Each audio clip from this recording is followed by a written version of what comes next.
आता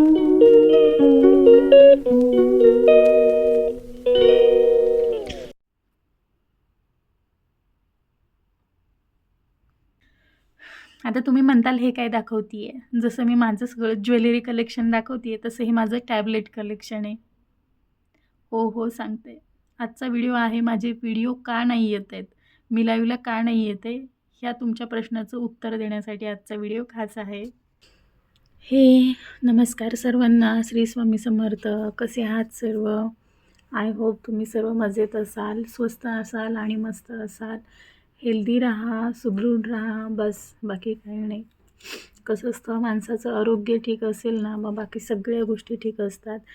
आणि घरातल्या एका हाऊसवाईफची जेव्हा तब्येत बिघडते ना, तेव्हा अख्खं घर कोलमडून जातं.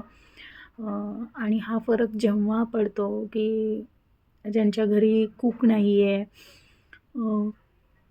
तेव्हा हा फरक पडतो. किंवा रोजचं मुलांना किंवा नवऱ्याला बायकोच्या हातचं खायची सवय, बायको आपली जी काळजी घेते किंवा एक आई जी मुलांना सकाळी उठून टिफिन बनवून देते, परत स्वतःच्या नवऱ्याला टिफिन बनवून देते, ह्या गोष्टी सगळ्या एक आई, एक बायको हीच करत असते.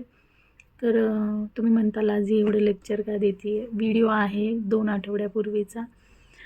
जसं की मी तुम्हाला माऊलीच्या पालखीच्या दर्शनाला गेलेला व्हिडिओ दाखवला होता, त्यानंतरचा हा व्हिडिओ आहे. त्यानंतर मी आजारी पडली आहे आणि व्हिडिओ मुद्दामून मी हा बनवला आहे की प्रत्येकाचा मेसेज येतो आहे, तू लाईव्ह का येत नाही आहे, लाईव्ह का येत नाही आहे.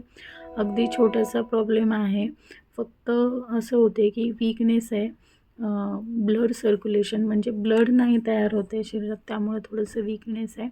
बाकी काळजी करण्याचं काहीच कारण नाही आहे. पण थोडंसं नाही का, माझा बीपीही लो आहे. लाईव्हला मी कंटिन्युअसली कमेंट्स वगैरे वाचलं तर मला दम लागतो आणि मला तब्येत ठीक नसताना लाईव्ह येणं योग्यही वाटत नाही आहे. कसं असतं की मग असं निगेटिव्ह पण कमेंट्स येतात की तब्येत ठीक नाही आहे तर मग आराम करायचा ना, लाईव्ह कशाला येते. तरी दिवसभर घरी झोपून बोर होतं, मग मी येते लाईव्ह, तुमच्या सर्वांशी थोडं बोलते आणि लाईव्ह बंद होते. पण लाईव्ह ही माझी लाईव्ह म्हणा किंवा व्हिडिओ म्हणा माझी रेग्युलर येत नाही आहेत. थोडे दिवस प्लीज समजून घ्या. अगदी तब्येत नीट झाल्यावरती मी नेहमीसारखे व्हिडिओही टाकेल आणि लाईव्हही येईल. तर चला, वेळ जास्त मी न बोलता व्हिडिओला पुढे वळूयात. नेमकं काय झालं, कशामुळे तब्येत बिघडली? तर झालं काय, नेहमीप्रमाणे पहाटे उठायची माझी सवय आणि माऊलीच्या पालखीला दर्शनाला जायचं म्हटल्यावरती आज जरा लवकरच उठले होते पालखीच्या दर्शनासाठी. मस्त घरातलं काम आवरून साबुदाणा वड्याचं भिजवून वगैरे मस्त छान तयार होऊन आहुंसोबत गेले. नेहमीच जाते मी नानापेठमध्ये जाऊन पालखीचं छानसं दर्शन घेतलं, व्हिडिओही तुमच्यापर्यंत पोहोचवला.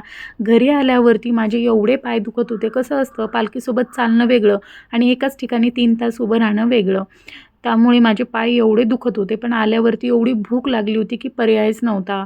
करण्याचे त्राण थोडेही उरले नव्हते. तरीही मी येताना खवा आणला होता आणि सारखी लाईट येते जाते म्हणून म्हटलं नको फ्रीजमध्ये ठेवायला, खराब होईल एवढा महागाचा खवा. मग त्यामुळे एकीकडे गुलाबजामुन बनवले, एकीकडे वडे बनवले. आणि त्यानंतरच चीच गोष्ट ही दुसऱ्या दिवशीची. त्या दिवशी मी थकून तशीच झोपले. मुलांना पाणीपुरी एवढी खावीशी वाटत होती.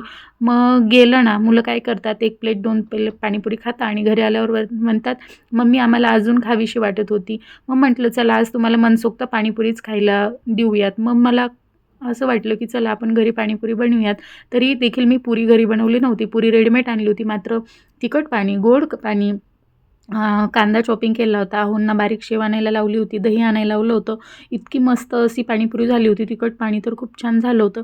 याचा फुल व्लॉगही तुमच्यापर्यंत येईल, नक्कीच तोही बनवला आहे मी. आणि एवढं आवडीने पाणीपुरी खाल्ली. तर परिणाम हा झाला. नेमकं हे कारण आहे. आधी मी साबुदाणा वडे खाल्ले, पालखीत जाऊन आले, मग पाणीपुरी खाल्ली आणि असे आजारी पडले. अर्ध्या रात्रीपासून एवढ्या उलट्या चालू झाल्या मला, एवढ्या उलट्या चालू झाल्या की नॉनस्टॉप पाणीही पचत नव्हतं. गोळ्या घेतल्या, गोळ्याही पचत नव्हता. मग शेवटी पर्याय हा होता की सलाईन लावून त्यावाटे इंजेक्शन देऊन ह्या सगळ्या गोष्टी कंट्रोल करायच्या. बाकी सिरियस असा काही विषय नव्हता, फक्त मला गोळ्या आणि पाणी पचत नव्हतं. त्यामुळे पहिल्यांदा आमच्या आहोनी जे स्वतःच्या हाताने पाणीही घेत नाहीत, कारण डॉक्टरनी सांगितलं बाहेरचं खाऊ नका. जेव्हाही मी आजारी असते तेव्हा आम्ही पार्सल आणतो, पण आता डॉक्टरनी सक्त ताकीद दिली होती बाहेरचं दाल खिचडीसुद्धा मागवू नका. आहोंना खरंच काही येत नाही, काही म्हणजे काय, चहासुद्धा बनवता येत नाही. पण त्यांनी आणि समृद्धीनी मिळून मस्तपैकी फ्राईड राईस बनवला आणि रात्री खूप लेट झालेला होता आणि मग 2 अंडी होती, त्याचं ऑमलेटही बनवलं. मला फारशी काही भूक नव्हती, पण म्हटलं मुलांना काहीतरी आपण हो म्हटलं तर तेही आपल्यासोबत खातील. आणि असं सुंदर पहा, कधी न बनवणाऱ्या आमच्या नवऱ्याने असं सुंदर फ्राईड राईस आणि एक ऑमलेट बनवलं होतं. फर्स्ट प्रयत्न होता दोघांनी मिळून केलेला, तर खूप छान बनवला होता आणि आहूंनी मला स्वतः खायला घातलं. खरंच म्हणजे डोळे पाणावले. असं असतं ना, जेव्हा घरातली एखादी स्त्री आजारी असते ना, सगळ्यांनी मॉरल सपोर्ट केला ना, खरंच ती दुखणं तिचं 50% काय 80% दुखणं पळून जातं. मग मुलांनीही एन्जॉय केला. समृद्धीचं आणि समरचं चाललं होतं, तुम्ही तर मम्मीपेक्षा भारी बनवलं. म्हटलं बरं आहे, मला हे तरी कळालं की पप्पाला एवढंही बनवता येतं. मग दुसऱ्या दिवशी पहाटे उठून मी काही टेस्ट करण्यासाठी गेले. फक्त मनात शंका नको म्हणून मी MRI केला आणि जे माझ्या साईड चेस्टला पेन होत होतं त्याचा एक्सरेही काढला. आणि इथे माझ्यासोबत समर आला होता. समरनी असा थोडासा व्यवस्थित व्हिडिओ नाही घेतला, पण त्याला जेवढं होईल तेवढा घेतला व्हिडिओ.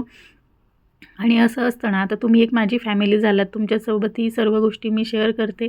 फक्त अगदी मला जेवढं योग्य वाटलं तेवढं मी शेअर करते. त्यानंतर माझ्या डोक्यात असं मला कावीळ तर झालं नसेल म्हणून मी असंच झोपल्या-झोपल्या हात पण चेक करत होते.